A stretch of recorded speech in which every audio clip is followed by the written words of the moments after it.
मंच पर विराजमान सर्वे महानुभावों અને વિશાળ સંખ્યામાં પધારેલ જસદણના उत्साही वाला नागरिक भाई और बहनों,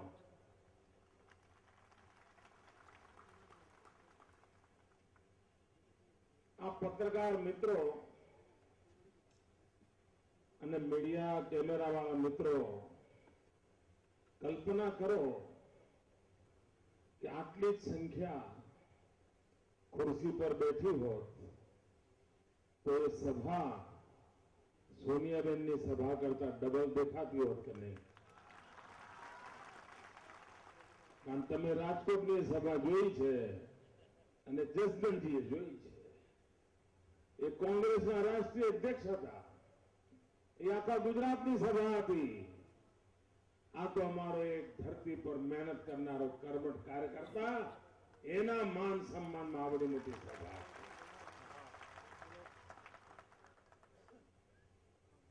જસદણના વાળા નાગરિક ભાઈઓ બહેનો,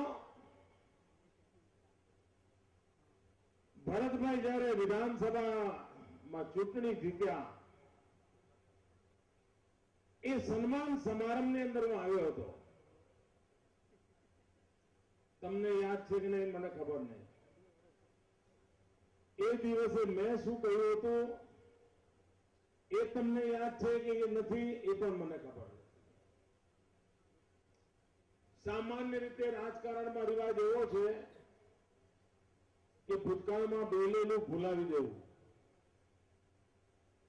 પણ હું એવો માણસ છું જે ભૂતકાળમાં બોલેલું ફરી યાદ કરાવું છું.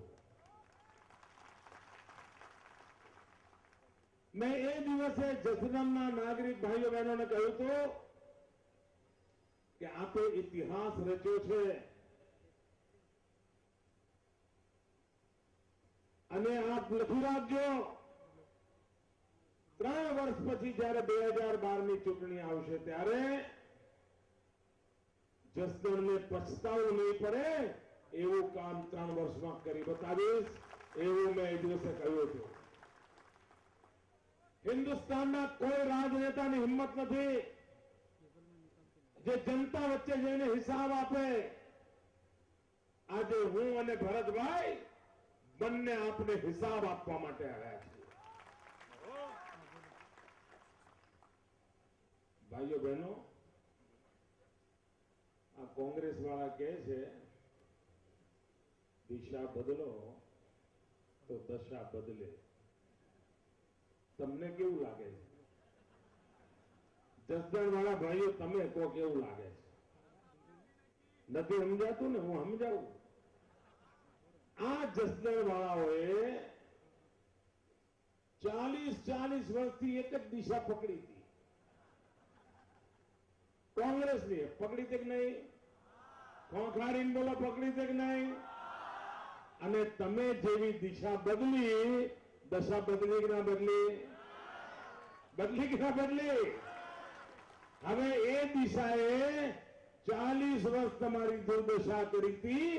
આ દિશાએ 3 વર્ષની અંદર તમારા જિલ્લાને એક નવો તાલુકો દઈ દીધો. ભાઈઓ બહેનો, દશા કેવી રીતે સુધરે? આજ ભરતભાઈને પણ યાદ કરાવી દેવા આવ્યો છું. તો ભરતભાઈ પણ વર્ષો સુધી કોંગ્રેસની સેવા કરી.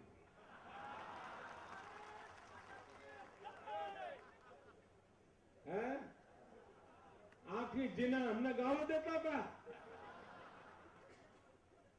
ભરતભાઈએ દિશા બદલી, દશા બદલી કે નહીં ભાઈ? ભરતભાઈની પણ બદલી, જસદણની પણ બદલી. આને મિત્રો દિશા કહેવાય. સમાજ જીવનને બરબાદ કરવાની દિશા આ સમાજને પાલવે નહીં, શોભે નહીં. કોંગ્રેસની દિશા સમાજને બરબાદ કરનારી છે, સમાજને તબાહ કરનારી છે.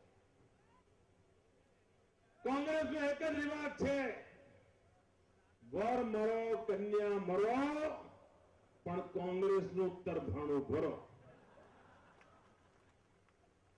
માત્ર કોંગ્રેસના લાભ માટે કોંગ્રેસ ચાલે છે.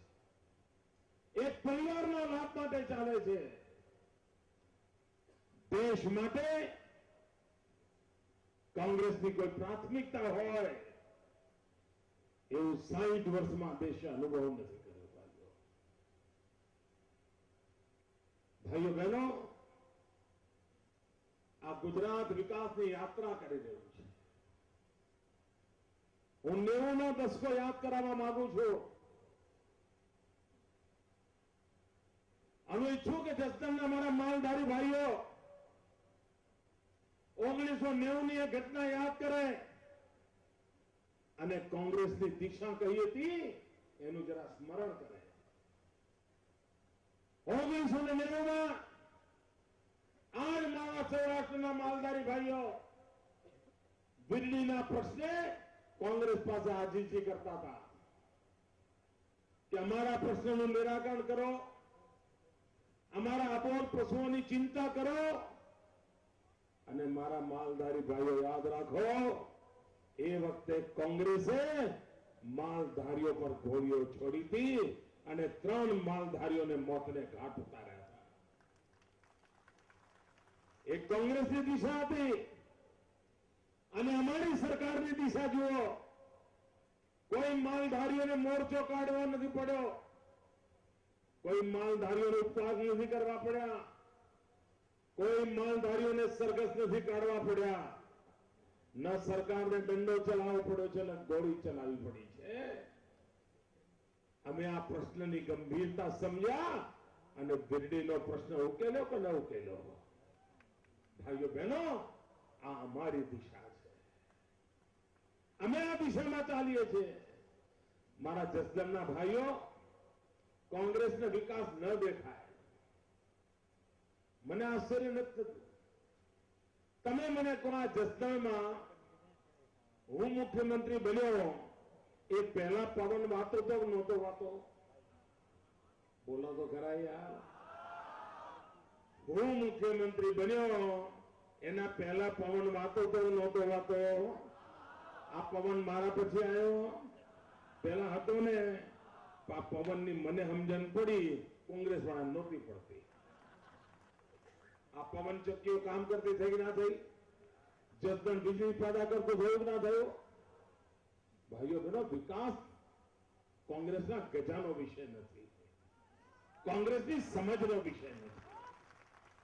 એ કામા દાવામાં એક્સપર્ટ, એ જૂઠાણા ચલાવવા એક્સપર્ટ, એ બીજા માટે ખાડા ખોદવામાં એક્સપર્ટ, એ કોઈને જેલમાં પુરાવી દેવો તેમને આવડે, પણ જનતાનું ભલું કેમ કરવું એમાં કોંગ્રેસ 65 વર્ષનો ઇતિહાસ કહે છે કે કોંગ્રેસ સદંતર નિષ્ફળ ગઈ છે. જો ગુજરાતમાં 10 વર્ષમાં આટલો બદલ લાવવામાં આવી શકાય તો કોંગ્રેસ પાસે તો 65 વર્ષ દિલ્હીની ગાદી રહી છે. આ હિન્દુસ્તાનને કેટલું મહાન બનાવી શક્યા. આપ વિચાર કરો, ગુજરાતમાં કોંગ્રેસનું 40 વર્ષના રાજમાં 40 વર્ષમાં આ જસદણમાં વીજળીના સબસ્ટેશન કેટલા હતા ખબર છે કોઈને? માત્ર 4. 40 વર્ષમાં વીજળીના સબસ્ટેશન 4.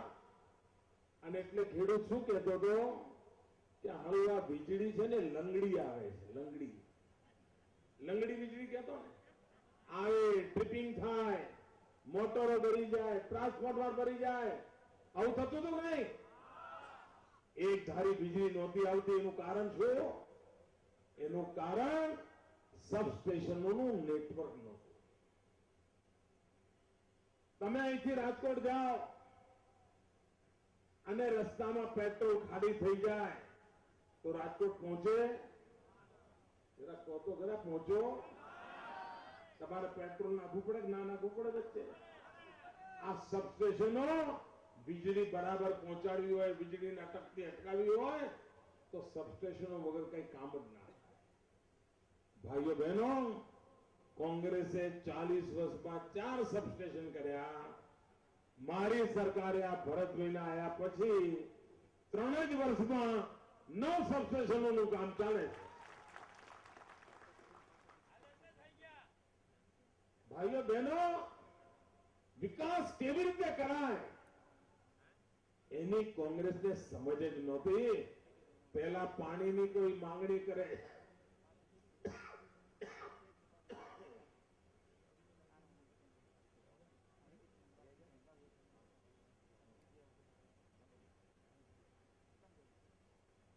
પહેલા કોઈ પાણીની માંગણી કરે તો કોંગ્રેસની દોડ ક્યાં સુધી હતી? બહુ બહુ તો હેન્ડપંપ. કોંગ્રેસના આખા આયોજનમાં આ વખતે 2000 હેન્ડપંપ નાખીશું, આ વખતે 4000 હેન્ડપંપ નાખીશું, આ વખતે 5000 હેન્ડપંપ નાખીશું. અને લોકોને સમજાવે કે જુઓ, ગઈ સરકાર કરતા આ વખતે અમે 1000 હેન્ડપંપ વધારે નાખ્યા. બોલો, એ કામ એમનું. અને હેન્ડપંપ નો મેળ ના પડે તો શું કરે? ટેન્કર મોકલે. આ કોંગ્રેસની સમજણ જુઓ મિત્રો. આનાથી લાંબુ વિચારી જ નહોતા શકતા. આ ગુજરાતની સરકારની તાકાત જુઓ. પાઇપલાઇનથી નર્મદાનું પાણી કચ્છ કાઠિયાવાડના દરેક ગામે ગામ પહોંચાડ્યું અને લોકો પીવાનું શુદ્ધ પાણી નર્મદાનું આપવા માંડ્યા. ક્યાં હેન્ડપંપ અને ક્યાં પાણી પાઇપલાઇનથી ધમધમાટ ધોધ વહે. એટલું જ નહીં ભાઈઓ બહેનો, ગાંધીનગરમાં મારી જે સરકાર હતી 2001માં નવી સરકાર બની હતી, એ વખતે ગુજરાત સરકારનું કુલ બજેટ હતું 6000 કરોડ રૂપિયા. આ સમજવા જેવું છે મિત્રો. ગુજરાત સરકારનું કુલ બજેટ હતું 6000 કરોડ રૂપિયા. ભાઈઓ બહેનો, કોંગ્રેસની છેલ્લી સરકાર જે હતી ગુજરાતમાં, જરા મીડિયાના મિત્રો તમારે પુરાતત્વ વિભાગમાં સંશોધન કરવું પડે કે શુદ્ધ કોંગ્રેસની છેલ્લી સરકાર ક્યારે હતી. ઇતિહાસમાં શોધવું પડે ક્યારે હતી. પણ એક ઉછીની લીધેલી કોંગ્રેસની સરકાર હતી 96-97માં. કોંગ્રેસે બધો અમારો જ કાટમાળ ભેગો કરેલો, તમને કહી રાખો. 96-97માં એક ઉછીની લીધેલી સરકાર હતી. એ સરકારનું આખા રાજ્યનું પાણીનું બજેટ હતો 600 કરોડ રૂપિયા. પાણીનું બજેટ હતું 600 કરોડ. મારી સરકાર આવી અને પહેલા વર્ષનું બજેટ હતું 6000 કરોડ. ભાઈઓ બહેનો, આ સૌરાષ્ટ્રને નર્મદાનું પાણી પહોંચાડવા માટેનું બજેટ મારું છે 10,000 કરોડ રૂપિયા. આપ કલ્પના કરો, પાણી પહોંચાડવા માટે અમે કેવી મથામણ આદરી છે એનો આપને અંદાજ આવી શકે છે. ભાઈઓ બહેનો, આ મેડમ સોનિયાજી આવ્યા હતા રાજકોટ. આ સોનિયાજીએ 2009ની ચૂંટણીમાં તમારા વોટ લઈ ગયા હતા અને ત્યારે કહ્યું હતું કે 100 દિવસમાં મોંઘવારી હટાવીશું. ભાઈઓ બહેનો, 100 દિવસમાં મોંઘવારી હટી? જરા આમ ખોખારીને બોલો, ઘટી? હટી પણ નથી, ઘટી પણ નથી, ઉપરથી વધી છે. અને આ સોનિયાબેન રાજકોટ આવ્યા હતા, પણ બધા ભાષણના બધા જાત જાતના મુદ્દાઓ કયા, પણ એમને મોંઘવારીનો મ બોલવાની ફુરસદ ન મળી. મોંઘવારીનો મ બોલવાની. અરે ગરીબના ઘરમાં ચૂલો નથી સળગતો. મેડમ સોનિયાજી, આ કાળ જાણ મોંઘવારી સામાન્ય માનવીનું જીવન દોહલું કર્યું છે. અરે કમ સે કમ સંવેદનાના 2 શબ્દો તો કહેવાતા. તમે નિષ્ફળ ગયા છો. દિલગીર તો વ્યક્ત કરવી હતી, પણ ના, એમને તો ગુજરાત સરકાર ઉપર પસ્તાળ પાડવા સિવાય કશું કરવાનું સૂચતું નતું. ભાઈઓ બહેનો, ગુજરાત સરકારને હેરાન પરેશાન કરવી આ દિલ્હીનો કારસો રહ્યો છે. ડોક્ટર મનમોહનસિંહજીનો પડકાર કરતો આવ્યો છું કે આવડી મોટી તમારી દિલ્હીની સરકાર છે, આવો. અરે સ્પર્ધા કરીએ તો ગુજરાત સાથે કરો, વિકાસની સ્પર્ધા કરો. તમે રોડ બનાવો, અમે રોડ બનાવીએ. તમે પાણી પહોંચાડો, અમે પાણી પહોંચાડીએ. તમે રોજગાર આપો, અમે રોજગાર આપીએ. હો જાય મુકાબલા. એ નથી કરવું. એમને તો જૂઠાણા ફેલાવવાની સ્પર્ધા કરવી છે. એમાં અમે હારેલા છીએ, અમને ફાવે જ નહીં. અને એ રસ્તે અમારે જવું નથી. ભાઈઓ બહેનો, અહીંયા મોટી સંખ્યામાં જુવાનિયાઓ છે. આ કોંગ્રેસે 2009માં આપને કહ્યું હતું કે જો દિલ્હીમાં કોંગ્રેસની સરકાર બનશે તો 1 કરોડ નવજવાનોને રોજગાર મળશે. 1 કરોડ. ભાઈ, આ જસદણમાં કોઈ છે જેને દિલ્હીએ રોજગાર આપ્યો હોય? કોઈને આપ્યો છે? ભાઈ, આપ્યો છે કોઈને? કોઈ છે જેને આપ્યો છે? ભાઈઓ બહેનો, આ છેતરપિંડી કહેવાય કે ના કહેવાય? આ તમને જૂઠું બોલીને વોટ લઈ ગયા, એ છેતરપિંડી કહેવાય કે ના કહેવાય? આ કોંગ્રેસ છેતરપિંડી કરવામાં એક્સપર્ટ છે. એનાથી છેતરતા બચજો ભાઈઓ. આજે મારે આ જવાનિયાઓને કહેવું છે, જવાનિયાઓ, મારી સરકારના 11 વર્ષ થયા છે. એ નિમિત્તે આજે હું તમને નજરાણું આપવા આવ્યો છું. યુવક યુવતીઓ, મારી આજની વાત બરાબર ગાંઠે બાંધી લેજો. આવી ભેટ ભૂતકાળમાં કોઈ સરકારે આપી નથી, ભવિષ્યમાં આપવાની કોઈ સરકાર હિંમત નહીં કરે. એવી ભેટ આજે જસદણની ધરતી પર હું આપને આપવા આવ્યો છું. ગુજરાતનો કોઈ પણ યુવક કે યુવતી, ગમે તે જાતિની હોય, ગમે તે ધર્મની હોય, ગામડાની હોય કે શહેરની હોય, એને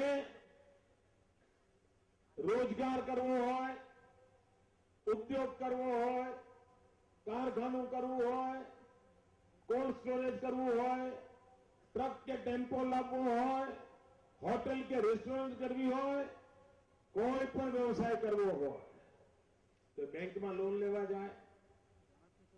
બેંક વાળા કહે કે તારા બધું બાકી તો સરસ છે, આ તો પ્રોજેક્ટ પણ તું સફળ થાય, એવો છોકરો તું છે દમદાર, તને 2 કરોડ રૂપિયા આપવા બેંક તૈયાર છે, પણ જામીન લઈ જાય. આવું કે ના કે? તમે કોઈ પણ બેંકમાંથી લોન લેવા જાઓ તો બેંક તમારી પાસે જામીન માગે કે ના માગે? જરા બધા બોલો તો ખબર પડે, જામીન માગે કે ના માગે?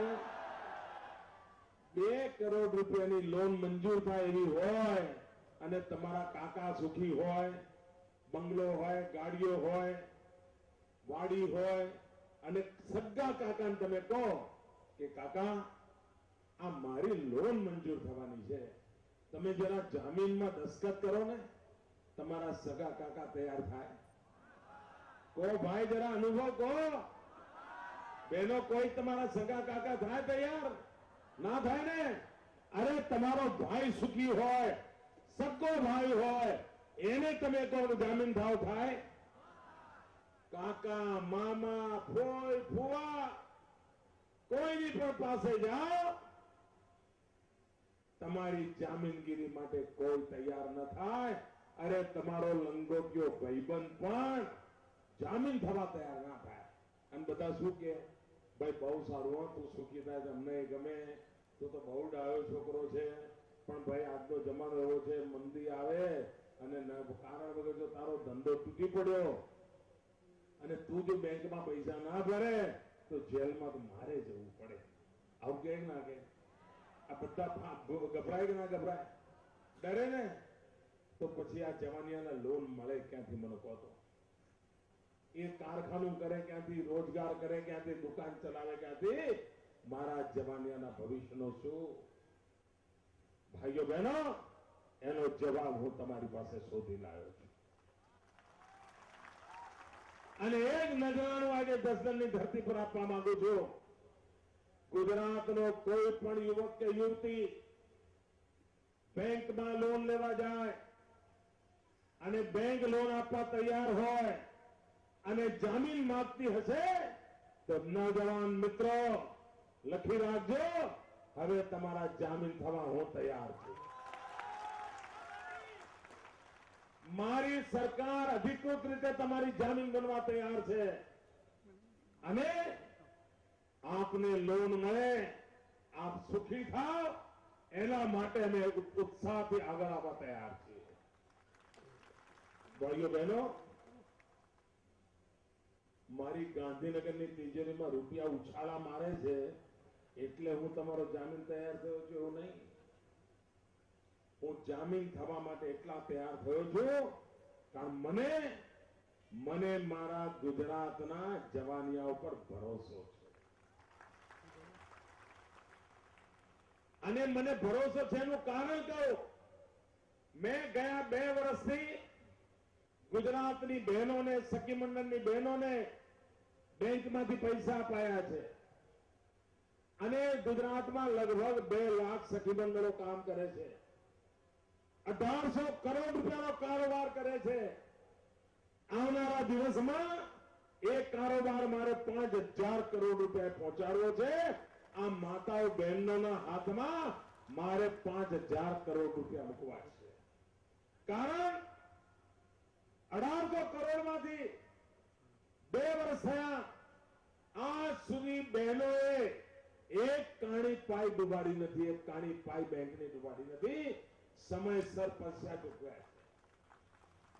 મારે જસદણના પણ 150 સખી મંડળોને અભિનંદન આપવા છે. આ 150 સખી મંડળની 1500 જેટલી બહેનો આજે આર્થિક પ્રવૃત્તિ કરે છે. એમને લગભગ 180 કરોડ રૂપિયા મળ્યા છે અને 180 કરોડ રૂપિયાનો કારોબાર આ મારી જસદણની બહેનો પાઈનો હિસાબ રાખીને કરી રહી છે. આ બહેનોના આ ઉત્તમ કારોબારને કારણે મને પ્રેરણા મળી છે અને એમાંથી મેં હિંમત કરી છે કે મારા ગુજરાતના યુવક કે યુવતી એને અરબો ખરબો રૂપિયા જોઈતા હશે, જામીન થવા માટે મારું ગુજરાત તૈયાર છે. આજે ભાઈઓ બહેનો, આપ કોઈ પણ દિશામાં જાઓ, કોઈ પણ દિશામાં 25 કિલોમીટર જાઓ ગુજરાતમાં, તમને ક્યાંય ને ક્યાંય વિકાસનું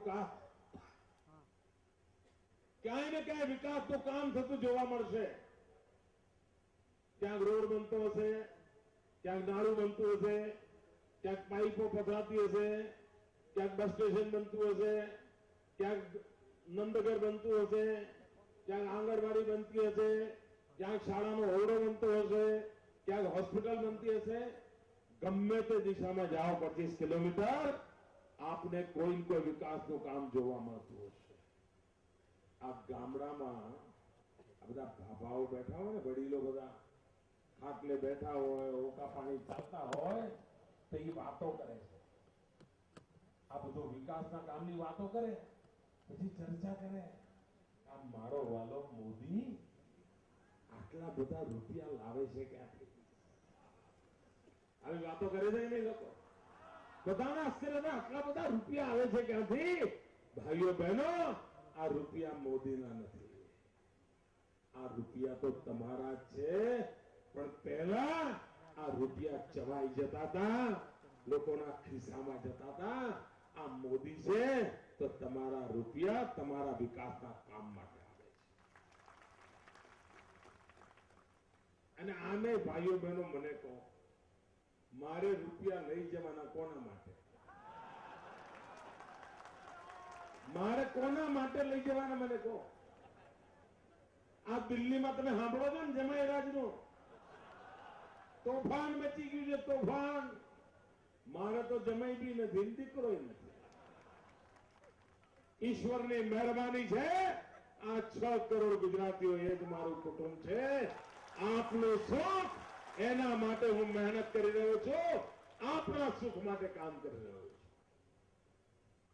ભાઈઓ બહેનો, વિંછિયા તાલુકો નવો બન્યો અને અમે પેલા ફરફરિયા વહેંચવાવાળાની જમાતના નથી. ખોટા વચનો આપીને આંખમાં ધૂળ નાખનારા લોકો નથી. અહીં તો ફાઇલ પર નિર્ણય કરનારા લોકો છીએ. વિંછિયા તાલુકો બનશે એટલે બનશે. મેં અમારા મુખ્ય સચિવની નેતૃત્વમાં એક કમિટી બનાવી છે. જસદણ તાલુકાના કયા ગામો વિંછિયા તાલુકામાં જશે, આ બધી કસરત ચાલે છે. અને 26મી જાન્યુઆરી 2013 બરાબર લખી રાખો.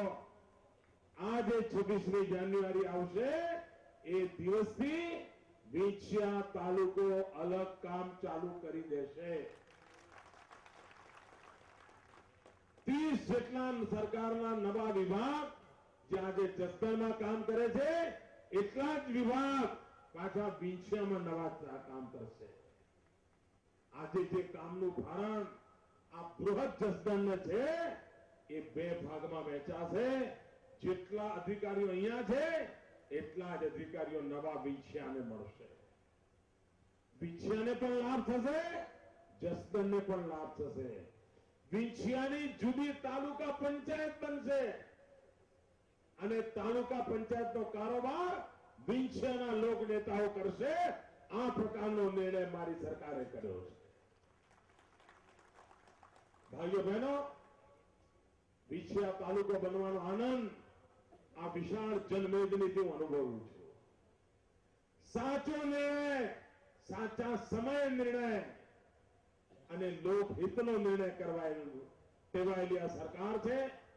અને આવા શુભ પ્રસંગે આપે મારું સ્વાગત કર્યું, સન્માન કર્યું એ બદલ આપ સૌનો ખૂબ ખૂબ આભાર માનું છું.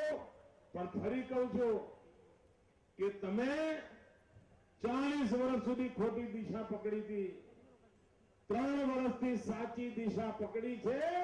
ફરી ભૂલ ન થાય એની કાળજી રાખજો.